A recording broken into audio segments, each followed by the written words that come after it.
RCB Royal Challengers Bengaluru. Virat కోహ్లీకి ఆర్సీబీతో ఇది 18వ సీజను. ఆర్సీబీ అగ్రిమెంట్ చేసుకున్న విరాట్ కోహ్లీతో 10 సంవత్సరాలు, 18 సంవత్సరాల నుంచి కంటిన్యూస్గా ఆర్సీబీకి ఆడుతున్నాడు విరాట్ కోహ్లీ. అయితే ఇప్పటిదాకా కప్పు మాత్రం కొట్టడం మాత్రం అవట్లేదు. తను క్యాప్టెన్గా చేశాడు, వేరే వాళ్ళు చాలామంది క్యాప్టెన్గా చేశారు, క్యాప్టెన్లు వస్తున్నారు పోతున్నారు. అయినా సరే ఇప్పటిదాకా ఆర్సీబీకి ఐపీఎల్ ట్రోఫీని కొట్టడం అనేది జరగలేదు. ఈసారైనా జరుగుతుందా? 18వ సీజను అంతా కలిసి వచ్చే సీజన్ లాగా వాళ్ళు అడ్వర్టైజ్మెంట్లు కూడా ఇస్తున్నారు. ఎందుకంటే విరాట్ కోహ్లీ నంబర్ 18, ఇప్పుడు 18వ సీజన్ ఆర్సీబీ తోటి విరాట్ కోహ్లీ ఆడుతున్నాడు. సో ఇవన్నీ కలిసి వచ్చి ఈసారి కప్పు కొట్టే అవకాశం ఉంటుందేమో అన్నట్లాగా వాళ్ళు యాడ్లు మాత్రం బ్రహ్మాండంగా వేసుకుంటున్నారు. మరి అదంతా జరుగుతుందా జరగదా? జరగాలంటే ఎలాంటి టీం ఉండాలి, ఎలాంటి టీం ఉంది, దాని గురించి మాట్లాడుకుందాం. ఇది మాట్లాడుకుందే ముందు దిస్ ఇస్ త్వరగా శ్రీరామ్. మన ఛానల్ వేదాంత ఛానల్ అందరూ సబ్స్క్రైబ్ చేసుకోండి. కంటిన్యూస్గా మన వేదాంత ఛానల్లో ఐపీఎల్కి సంబంధించిన ప్రివ్యూలు, అన్ని టీములకు సంబంధించిన బలాబలాలకు సంబంధించి కంటిన్యూస్గా వస్తుంటాయి. ఆల్రెడీ నిన్న ఎస్ఆర్హెచ్కి సంబంధించినది ఆల్రెడీ ఒక వీడియో మనం రిలీజ్ చేసాం. ఈరోజు ఆర్సీబీని మాట్లాడుతున్నాం, రేపటి నుంచి మిగతా టీంలన్నింటికి కూడా నుంచి వరుసగా మాట్లాడతాం. ఇంతకుముందు ఛాంపియన్స్ ట్రోఫీకి సంబంధించిన వీడియోలన్నీ మీరు చూశారు. సో కంటిన్యూస్గా ఐపీఎల్ అయ్యేదాకా కూడా ఇలాగే వీడియోలు వస్తూ ఉంటాయి. ఆ తర్వాత కూడా క్రికెట్కి సంబంధించిన వీడియోలన్నీ కంటిన్యూ అవుతూ ఉంటాయి. సో మన వేదాంత ఛానల్ని క్రికెట్ ప్రేమికులందరూ కూడా సబ్స్క్రైబ్ చేసుకోండి. At the same time bell icon నొక్కండి. బెల్ ఐకాన్ నొక్కితే వీడియో అప్లోడ్ అయినప్పుడల్లా మీకు అప్డేట్స్ వస్తూ ఉంటాయి. Thank you very much. అరే ఈ సంవత్సరం మెగా ఆక్షన్ జరిగింది. మెగా ఆక్షన్లో ముందుగా కొంతమందిని ఉంచుకున్నారు. విరాట్ కోహ్లీ, రజత్ పటీదార్ లాంటి వాళ్ళని, యష్ దయాల్ లాంటి వాళ్ళని ఉంచుకున్నారు. అలాగే ఇప్పుడు ఈసారి మొత్తం ఉన్న టీంలో ఒక 20 మంది ప్లేయర్స్ ఎవరెవరు ఉన్నారయ్యా అని ఒక్కసారి కనుక మనం చూసేస్తే, విరాట్ కోహ్లీ, రజత్ పటీదార్, యష్ దయాల్, సుయేష్ శర్మ, తర్వాత Rasikh Salamdar, Josh Hazlewood, Jitesh Sharma, Liam Livingstone, Phil Salt, Swastik Chikara, Ngidi, Krunal Pandya, Bhuvneshwar Kumar, Swapnil Singh, Tim David, Romario Shepherd, Nuwan Thushara, Manoj భాంగడే, Jacob Bethell and Devdutt Padikkal, ఇలా ఒక 20 మందిని మనం ఇప్పుడు చెప్పాము. అయితే వీళ్ళలో ఫైనల్ 11 ఎలా ఉంటుంది అనేది ఇంపార్టెంట్. ఈసారి ఫైనల్ 11 కప్పు కొట్టేలాంటి ఫైనల్ 11 ఉందా అంటే, మిగతా టీములతో పోలిస్తే పెద్దగా స్టార్స్ అయితే ఈ టీంలో కనిపించట్లేదు. విరాట్ కోహ్లీ తప్ప పెద్దగా స్టార్స్ ఒక్క 2-3 మాత్రమే ఉన్నారు. హేంజల్వుడ్ ఉన్నాడు, కానీ ఆస్ట్రేలియన్ ఫాస్ట్ బౌలర్. ఫిట్నెస్ సమస్యలు ఉన్నాయి హేంజల్వుడ్కి. మరి ఈసారి ఆడడా ఏంటి అనేది తెలియదు. ఆడతాడని అంటున్నారు. ఎందుకంటే మనం చూసాం, మన ఆస్ట్రేలియా సిరీస్ మనం వెళ్ళినప్పుడు కూడా ఫస్ట్ ఒకటో 2 మ్యాచ్లు ఆడాడు, తర్వాత నుంచి మళ్ళీ తన ఆడల. మరి ఈసారి పరిస్థితి ఏంటి? ఇప్పుడు ఐపీఎల్కి వస్తాడా రాడా అనేది కొంచెం డౌటు. మరి వస్తాడని అంటున్నారు. మరి ఇలాంటి పరిస్థితుల్లో మిగతా టీము బ్యాలెన్స్ ఎలా ఉంది అంటే, మంచి ఫాస్ట్ బౌలర్లు ఉన్నారు, స్పిన్నర్స్ ఉన్నారు, కానీ స్టార్స్ లేరు. కాకపోతే ఏంటంటే T20 మ్యాచ్లకు కావాల్సింది ఆ రోజు ఎవరు బాగా ఆడితే వాళ్ళే గెలుస్తారు. ఆ రోజు కనుక దుమ్ముది లేకొట్టగలిగిన బ్యాట్స్మెన్ కనుక ఉంటే, వాళ్ళు సక్సెస్ అయితే టీం గెలుస్తుంది. లేదంటే ఉన్న బౌలర్లో అద్భుతంగా ఆ రోజు బౌలింగ్ చేస్తే ఆ టీం గెలుస్తుంది తప్ప స్టార్స్ వల్ల గెలవదు. ఎందుకంటే ఉన్నది 20 ఓవర్లు. 20 ఓవర్లో బౌలర్లకి 4 ఓవర్లు ఉంటాయి. ఆ 4 ఓవర్లు ఎవరు అద్భుతంగా బౌలింగ్ చేస్తే కనుక వాళ్ళు గెలుస్తారు, ఆ రోజు స్టార్ అవుతారు. అలాగే బ్యాటింగ్లో కనీసం ఒక 5 ఓవర్స్ ఎవరు బాగా ఆడగలిగితే వాళ్ళు స్టార్ అవుతారు. సో అలాంటప్పుడు పెద్ద స్టార్స్ ఉన్నారా లేదా అనేది ఇంపార్టెంట్ కాదు, కానీ కన్సిస్టెన్సీ ఇవ్వగలిగిన ప్లేయర్స్ ఉన్నారా లేదా, అటు బ్యాటింగ్లో కానీ ఇటు బౌలింగ్లో కానీ అంచనాలకు తగ్గట్టు ఆడగలిగిన వాళ్ళు ఉన్నారా లేదా అనేది ఇంపార్టెంట్. సో ఆర్సీబీకి ఫైనల్ 11 ఎవరు ఉండే అవకాశం ఉంది అనేది ఒకసారి చూస్తే, ఓపెనర్గా విరాట్ కోహ్లీ, అలాగే ఫిల్ సాల్ట్, వీళ్ళిద్దరూ ఓపెనింగ్ వస్తారు. ఫిల్ సాల్ట్ ఎంత అద్భుతమైన ఆటగాడో మనందరికీ తెలుసు. ఈ మధ్య లేటెస్ట్గా కూడా మనం చాలా మ్యాచ్లో చూసాం, ఛాంపియన్స్ ట్రోఫీలో చూసాం. దానికి ముందు మనం వాళ్ళతోటి ఇంగ్లాండ్ తోటి ఆడాం కాబట్టి ఎంత మంచి ఆటగాడో ఫిల్ సాల్ట్ మనందరికీ తెలుసు. So Phil Salt, Virat Kohli opening వస్తారు. తర్వాత 1 డౌన్లో దేవదత్ పడిక్కల్ వస్తాడు. దేవదత్ పడిక్కల్ మన ఇండియా టీంలో ఆడడానికి, టెస్ట్ టీంలో ఆడడానికి అని చెప్పి అవకాశం వచ్చినట్టే వచ్చింది ఆస్ట్రేలియా సిరీస్లో, కానీ సరిగా ఉపయోగించుకోవాలి. అలాంటిది మరి T20లో మరి ఎలా ఉపయోగించుకుంటాడో చూడాలి దేవదత్ పడిక్కల్. తర్వాత నెక్స్ట్ రజత్ పటీదార్ క్యాప్టెన్. ఈసారి విరాట్ కోహ్లీ క్యాప్టెన్సీ చేస్తాడు ఈసారి అన్నా, ఎందుకంటే 18th సీజన్ కాబట్టి ఈసారి అన్నా చేస్తాడేమో అనుకున్నారు, కానీ ఈసారి కూడా చేయలేదు. సో అందువల్ల రజత్ పటీదార్కి విరాట్ కోహ్లీ ఆశీస్సులు ఉన్నాయి, టీం ఆశీస్సులు ఉన్నాయి, మేనేజ్మెంట్ ఆశీస్సులు. సో రజత్ పటీదార్ ఈసారి క్యాప్టెన్ అయ్యాడు. సో సెకండ్ డౌన్లో రజత్ పటీదార్ వస్తాడు. రజత్ పటీదార్ కూడా ఇండియా టీంలో అవకాశం ఇచ్చినా కూడా సరిగా వాడుకోలేకపోయాడు. కానీ మరి T20లో ఎలా ఆడతాడో చూడాలి. ఈ మధ్యకాలంలో కొంచెం ఆట స్టైల్ మారింది, కొంచెం స్ట్రాంగ్ స్ట్రైక్ రేట్తోనే ఆడుతున్నాడు కాబట్టి రజత్ పటీదార్ ఎఫెక్ట్ చూపించారు. ఎందుకంటే క్యాప్టెన్సీ కూడా ఇచ్చారు కాబట్టి ఇంకా బాధ్యతగా ఆడాలి కాబట్టి ఎలా ఆడతాడో చూడాలి రజత్ పటీదార్. దాని తర్వాత Jitesh Sharma wicket keeper plus batsmen, కానీ ఫిల్ సాల్ట్ కూడా వికెట్ కీపర్గా ఉన్నాడు. అయితే ఏంటంటే జితేష్ శర్మ విషయంలో ఏంటంటే జితేష్ శర్మకి ఇంపాక్ట్ ప్లేయర్గా ఆడే అవకాశం ఉంది. జితేష్ శర్మని బ్యాట్స్మెన్గా ఉపయోగించుకొని బౌలర్గా యష్ దయాల్ని పెట్టుకునే అవకాశం ఉంది కాబట్టి జితేష్ శర్మ కూడా బ్యాటింగ్ చేసే అవకాశాలు ఎక్కువగా ఉన్నాయి. సో జితేష్ శర్మ 3rd డౌన్లో వస్తాడు. తర్వాత 4th డౌన్ లియామ్ లివింగ్స్టన్, ఎంత మంచి హిట్టరో మనందరికీ తెలుసు, మళ్ళీ ఒక ఇంగ్లాండ్ ఆటగాడు. తర్వాత టిమ్ డేవిడ్ అయితే అసలు లాస్ట్ IPLలో తుక్కు రాగొట్టేశాడు. మామూలు హిట్టర్ కాదు, కొట్టడం అంటూ మొదలెట్టాడంటే తనదైన రోజున అసలు సిక్సర్లు కొడుతూనే ఉంటాడు. అలాంటి టిమ్ డేవిడ్ ఉన్నాడు. టిమ్ డేవిడ్ ఏంటంటే ఆల్రౌండరు, అలాగే లియామ్ లివింగ్స్టన్ కూడా ఆల్రౌండర్. టిమ్ డేవిడ్ ఏంటంటే ఫాస్ట్ బౌలింగ్ కూడా వేయగలడు, లియామ్ లివింగ్స్టన్ స్పిన్ వేయగలడు. సో వీళ్ళిద్దరూ వస్తారు. వాళ్ళ తర్వాత కునాల్ పాండ్యా ఎంత మంచి ఆల్రౌండరో అందరికీ తెలిసిందే. మనకి IPLలో స్టార్ ప్లేయర్ కింద లెక్క కునాల్ పాండ్యా, హార్దిక్ పాండ్యా తమ్ముడు. సో కునాల్ పాండ్యా IPL వరకు మాత్రం పెద్ద స్టార్ కింద లెక్క. దాని తర్వాత భువి, SRHకి లాస్ట్ టైం దాకా కంటిన్యూస్గా ఆడిన భువి ఈసారి SRH వదిలేయడం వల్ల ఈసారి RCB తీసుకుంది. RCBకి భువనేశ్వర్ కుమార్ ఏ విధంగా బౌలింగ్ చేస్తాడో చూడాలి. భువనేశ్వర్ కుమార్ లాస్ట్ టైం అయితే కనుక బౌలింగ్ ఓపెనింగ్ ఓవర్లో వికెట్లు తీయడం, అది మంచి వికెట్లు తీసే రికార్డు ఉంది, కానీ లాస్ట్ ఓవర్స్లో మాత్రం కొంచెం ఎక్కువ పరుగులు ఇచ్చాడు last time IPLలో.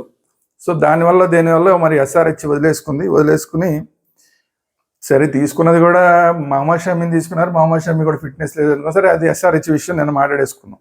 So Bhubaneswar Kumar ఇప్పుడు ఏమాత్రం ఫామ్లో ఉన్నాడు ఏంటి, ఎందుకంటే ఇండియా టీంలో నుంచి అయితే ప్లేస్ లేదు ఇప్పుడు ఇంకా భువనేశ్వర్ కుమార్కి. సో మరి IPLలో మరి ఇది లాస్ట్ సీజన్ అవుతుందా ఏంటో చూడాలి, మరి ఎలా ఆడతాడో చూడాలి భువనేశ్వర్ కుమార్, ఫాస్ట్ బౌలర్ భువనేశ్వర్ కుమార్. తర్వాత జోష్ హేంజల్వుడ్ చాలా మంచి fast bowler, Australian fast bowler, కానీ ఫిట్నెస్ సమస్యలు ఉన్నాయి. మరి హేంజల్వుడ్ ఆడతాడా అనేది చూడాల్సిన అవసరం ఉంది. దాని తర్వాత సుయాష్ శర్మ మంచి స్పిన్నర్, లాస్ట్ టైం KKRకి ఆడాడు, ఈసారి RCBకి వచ్చాడు. సుయాష్ శర్మ మంచి స్పిన్నరు. తర్వాత యష్ దయాల్ ఇంపాక్ట్ ప్లేయర్ కింద వచ్చి యష్ దయాల్ అక్కడ జితేష్ శర్మ బ్యాటింగ్ చేస్తే కనుక బౌలింగ్ వచ్చేసరికి యష్ దయాల్ వచ్చే అవకాశం ఉంది. సో ఇది టీము. ఈ టీంలో చూస్తే ఫాస్ట్ బౌలర్లు ఎవరయ్యా అంటే యష్ దయాల్ ఒక ఫాస్ట్ బౌలరు, హేంజల్వుడ్ ఒక ఫాస్ట్ బౌలరు, భువనేశ్వర్ కుమార్ ఒక fast bowler, Tim David fast bowler. So 4 fast బౌలర్లు ఉన్నారు. అట్ ది సేమ్ టైం స్పిన్నర్లు సుయాష్ శర్మ ఒక స్పిన్నరు, తర్వాత కునాల్ పాండ్యా ఒక స్పిన్నరు, తర్వాత లియామ్ లివింగ్స్టన్ ఇంకో స్పిన్నర్. అంటే లియామ్ లివింగ్స్టన్ రెగ్యులర్ స్పిన్నర్ అని కాదు, బట్ ఓకే ఈ T20లకు కాబట్టి అతను కూడా లెక్కే. సో 3 స్పిన్నర్లు ఉన్నారు, 3 స్పిన్నర్లు, 4 ఫాస్ట్ బౌలర్లు. ఇందులో ఇంకా ఈ టీంలో బెంచ్ మీద ఎవరున్నారంటే ఎంగిడి, చాలా మంచి బౌలరు, సౌత్ ఆఫ్రికా సంబంధించిన ఎంగిడికి ప్లేస్ రావడం అనేది డౌట్. కానీ ఏంజల్ వుడ్ కనుక ఏమాత్రం ఇష్యూస్ ఉంటే కనుక అతనికి ఎంగిడి ఆడే అవకాశం ఉంది ఫాస్ట్ బౌలర్గా. అదేవిధంగా టిమ్ డేవిడ్ కానీ తర్వాత లియామ్ లివింగ్స్టన్ కానీ వీళ్ళిద్దరు కనుక ఒకవేళ సక్సెస్ కాకపోతే, వీళ్ళల్లో ఎవరైనా సక్సెస్ కాకపోతే వాళ్ళిద్దరు ప్లేస్ భర్తీ చేయడానికి బెంచ్లో ఇంకా ఇద్దరు మంచి ప్లేయర్లు ఉన్నారు. ఒకళ్ళేమో జాకబ్ బెథెల్, చాలా మంచి ప్లేయరు, మొన్న మనతో పాటు ఆడినప్పుడు కూడా మంచి స్కోర్ చేశాడు Jacob Bethell. At the same time వెస్టిండీస్కి సంబంధించిన రొమారియో షెపర్డ్ లాస్ట్ టైం చాలా బాగా ఆడాడు, ఐపీఎల్లో చాలా బాగా ఆడాడు. కానీ అంతకుముందు సీజన్లో ఎస్ఆర్హెచ్ తీసుకుంటే సరిగా ఆడలేకపోయాడు, కానీ లాస్ట్ టైం బాగా ఆడాడు. రొమారియో షెపర్డ్ని తీసుకుంటే కూడా రొమారియో షెపర్డ్ ఫాస్ట్ బౌలర్గా ఉపయోగపడతాడు, అట్ ది సేమ్ టైము మంచి ఫినిషర్గా కూడా ఉపయోగపడతాడు.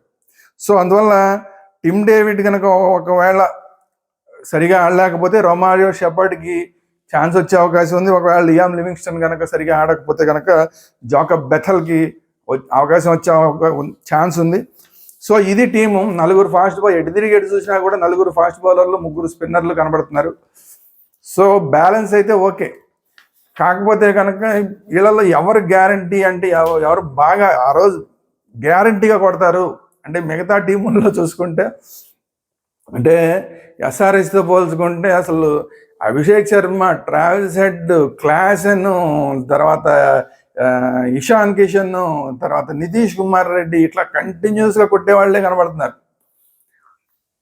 అదే బొంబాయి టీంలో తీసుకున్న అంతే కంటిన్యూస్గా కొట్టేవాళ్లే కనబడుతున్నారు అలా మిగతా టీంలో. కానీ ఈ టీంలో కంటిన్యూస్గా వచ్చినట్టల్లా ఇరక్కొడేస్తాడు అన్నట్లా కనబడట్లేదు. ఎందుకంటే విరాట్ కోహ్లీ కూడా ఫస్ట్ ఒక 2 ఓవర్లన్నా మామూలుగా ఆడి ఆ తర్వాత కొట్టడం స్టార్ట్ చేస్తాడు. ఫిల్ సాల్ట్ అయితే మొదటి నుంచి కొట్టడం స్టార్ట్ చేస్తాడు. కానీ విరాట్ కోహ్లీ కూడా కనీసం ఒక 2 ఓవర్లు సరిగా ఆడితే కానీ ఆ తర్వాత కొట్టడం మొదలెట్టాడు. T20లో 2 ఓవర్లు ఆడటం అంటే కూడా చాలా ఎక్కువే. కానీ విరాట్ కోహ్లీ విషయంలో తప్పట్లేదు. కానీ దాని తర్వాత వచ్చిన పడిక్కడ్ కూడా స్లోగా ఆడి తర్వాత స్టార్ట్ చేసే బ్యాట్స్మెన్. ఎక్కువగా వన్డేల లాంటి వాటికి లేదంటే టెస్టులకి ఇప్పటిదాకా చూసాం. కానీ T20ల విషయంలోకి వచ్చేసరికి కంటిన్యూస్గా కొట్టగలడా అంటే వికెట్లు పడకుండా ఆవడానికి ఉపయోగపడతాడు, కానీ ఇమ్మీడియట్గా స్ట్రైక్ రేట్ని పెంచడానికి అంతగా మరి ఏంటి అనేది డౌట్. కాకపోతే ఏంటంటే స్ట్రైక్ రొటేట్ చేస్తూ వికెట్ పడకుండా చూడడంలో మాత్రం చాలా దేవదత్ పడిక్కల్ పాత్ర చాలా కీలకమైన పాత్ర అవుతుంది. రజత్ పటీదార్కి కూడా సేమ్ ప్రాబ్లం ఏంటంటే గతంలో ముందు కొద్దిగా స్లోగా ఆడి ఆ తర్వాత షాట్లు కొట్టడం మొదలెట్టాడు. కానీ ఇప్పుడు అలాంటి పరిస్థితి లేదు. ఇప్పుడు T20లోకి వచ్చేసరికి అందులో కెప్టెన్గా ఉన్నాడు. కంటిన్యూస్ ఫిల్ సాల్ట్ కనుక ఒకవేళ అయిపోయి దేవదత్ పడిక్కల్ కనుక ఒకవేళ అయిపోతే కంటిన్యూస్గా షాట్లు కొట్టాల్సిన పరిస్థితులు ఉంటాయి. సో అట్లాంటప్పుడు మరి ఏం చేస్తాడు రజత్ పటీదార్ అనేది ఒకటి. కానీ తర్వాత జితేష్ శర్మ మంచి స్ట్రైక్తో కొట్టే బ్యాట్స్మెన్ ఉన్నాడు. లివింగ్స్టన్ మంచి స్ట్రైక్తో కొడతాడు, అన్ని 6లు 4లు కొట్టడానికి చాలా స్పెషలిస్టు. టిమ్ డేవిడ్ అయితే ఇంకా ఎక్కువ స్పెషలిస్టు. సో వీళ్ళందరూ ఉన్నారు కాబట్టి బ్యాటింగ్ విభాగం బాగానే ఉంది, బౌలింగ్ విభాగం 4 ఫేస్ బౌలర్లు, 3 స్పిన్నర్లతోటి బాగానే ఉంది. కానీ స్పిన్నర్లు స్పెషలిస్ట్ స్పిన్నర్లు కాదు. అంటే లియామ్ లివింగ్స్టన్ ఓకే బౌలరే తప్ప అద్భుతమైన స్పిన్నర్ ఏం కాదు. అంటే ఇప్పుడు మనకి వరుణ్ చక్రవర్తి లాగానా లేకపోతే కుల్దీప్ యాదవ్ లాగానా అట్లా ఖచ్చితమైన స్పిన్నర్ కాదు Liam Livingstone. At the same time తర్వాత సుయేష్ శర్మ మంచి స్పిన్నరే కానీ ఐపీఎల్ వరకే పరిమితం అవుతున్నాడు, ఇంటర్నేషనల్ స్టాండర్డ్ ఇంకా రాలా. మరి వీళ్ళతోటి వెళ్ళి ఎలాగా అనేది కొంచెం స్పిన్ విభాగంలో మాత్రం కొంచెం చిన్న డౌట్ ఉంది. ఫాస్ట్ బౌలర్స్కి డౌట్ అక్కర్లేదు, ఏంటంటే ఏంజల్ వుడ్ మంచి బౌలరు, భువనేశ్వర్ కుమార్ మంచి బౌలరు, తర్వాత టిమ్ డేవిడ్ మంచి బౌలరు, తర్వాత ఇంకెవరు యష్ దయాల్ మంచి బౌలరు. అందరూ ఫాస్ట్ బౌలింగ్ మాత్రం పర్ఫెక్ట్గా ఉంది. బ్యాటింగ్ కూడా అందరూ కొట్టగలిగిన వాళ్ళే ఉన్నారు. బ్యాలెన్స్ చేసేందుకు ఒకవేళ టక్కన వికెట్లు పడినా కూడా బ్యాలెన్స్ చేసేందుకు దేవదత్ పటీదార్ లాంటి వాళ్ళు పనికొస్తారు. సో అంతా బ్యాలెన్స్డ్గానే ఉంది. కానీ ఒక చిన్న స్పిన్ విభాగం మాత్రం కొద్దిగా డౌట్గా ఉంది. వాళ్ళు కనుక సక్సెస్ కాకపోతే అక్కడ 6లు వెళ్ళిపోతాయి. వాళ్ళు సక్సెస్ అయితే అక్కడే వికెట్లు వస్తాయి, వాళ్ళు సక్సెస్ కాకపోతే అక్కడే 6లు ఎక్కువ వెళ్ళిపోతాయి. సో చూద్దాం మరి లక్ ఫ్యాక్టర్ ఎలా ఉంది 18th సీజన్. మరి విరాట్ కోహ్లీకి సో అతని lucky number 8, Jersey number 18, Jersey number 18. ఇప్పుడు ఈ ఆర్సీబీతో ఆడుతున్నది 18th సీజను. సో ఇవన్నీ కూడా కలిసి వచ్చి మరి ఆర్సీబీకి ఇన్నాళ్ల నుంచి ఒక కలగా ఉన్న ఐపీఎల్ అనేది ఈసారి సీజన్లో ఉన్న ఆర్సీబీ సొంతం అవుతుందా లేదా? ఎందుకంటే వీళ్ళు ప్రతి మ్యాచ్ బాగా ఆడుతూ వస్తారు, లాస్ట్లోకి వచ్చి సెమీస్ దాకా వచ్చేసరికి ఆ టెన్షన్ మ్యాచ్లు వచ్చేసరికి టక్కడక్క అక్కడ వికెట్లు పడిపోయి ఎంత పెద్ద పెద్ద ప్లేయర్లు ఆడినా కూడా అలాగే అయిపోయింది ఈ టీం పరిస్థితి. మామూలు ప్లేయర్లు ఆడలేదు అసలు ఈ టీంలో, చాలా చాలా పెద్ద ప్లేయర్లు ఆడారు, కానీ కూడా ప్రతిసారి ఫెయిల్ అవుతూనే వస్తుంది. కానీ ఈసారి స్టార్లు లేకుండా ఆడుతుంది. పెద్ద పెద్ద స్టార్లు ఉన్నప్పుడు ఫెయిల్ అయ్యారు, ఈసారి పెద్ద పెద్ద స్టార్లు లేకుండా ఆడుతోంది. ఎందుకంటే అప్పుడు క్రిస్ గేల్ లాంటి వాళ్ళు, ఏబీ డివిలియర్స్ లాంటి వాళ్ళు, ఒకళ్ళు చెప్తే అసలు పెద్ద లిస్టే అవుతుంది, స్టార్స్ లిస్ట్. పెద్ద స్టార్స్ ఉన్నప్పుడు కప్పు కొట్టడంలో ఫెయిల్ అయ్యారు, ఈసారి పెద్ద స్టార్స్ లేకుండా వెళ్తున్నారు. కానీ 18 నంబర్ అనేది వాళ్ళకి లెక్క కలిసి వస్తుంది అనుకుంటున్నారు. కాబట్టి let them wish all the best. So ఇది ఈ సీజన్ అన్నా విరాట్ కోహ్లీ తన ఐపీఎల్ కళని నెరవేర్చుకుంటాడా లేదా అనేది చూడాలి. ఎందుకంటే మొన్ననే ఛాంపియన్స్ ట్రోఫీ టీంలో ఉన్నాడు, గెలిచిన టీంలో. మొన్న తర్వాత దానికి ముందు T20 వరల్డ్ కప్ గెలిపించడంలో కీలక పాత్ర వహించాడు. అలాగే ఇప్పుడు ఆర్సీబీని కూడా కప్పు గెలిపించడంలో కీలక పాత్ర వహించి కప్పు గెలుస్తాడా ఏంటనేది చూద్దాం. Let's wait and see. So ఇది ఈరోజు వీడియో. ఈ వీడియో కనుక మీకు నచ్చినట్టయితే లైక్ చేయండి, మీ అభిప్రాయాలు ఏంటనేది కామెంట్ రూపంలో తెలియజేయండి. అట్ ది సేమ్ టైం ఈ వీడియోని అందరికీ షేర్ చేయండి. మన ఛానల్ వేదాంత ఛానల్ని అందరూ సబ్స్క్రైబ్ చేసుకోండి. Thank you very much. జై హింద్, భారత్ మాతా కీ జై.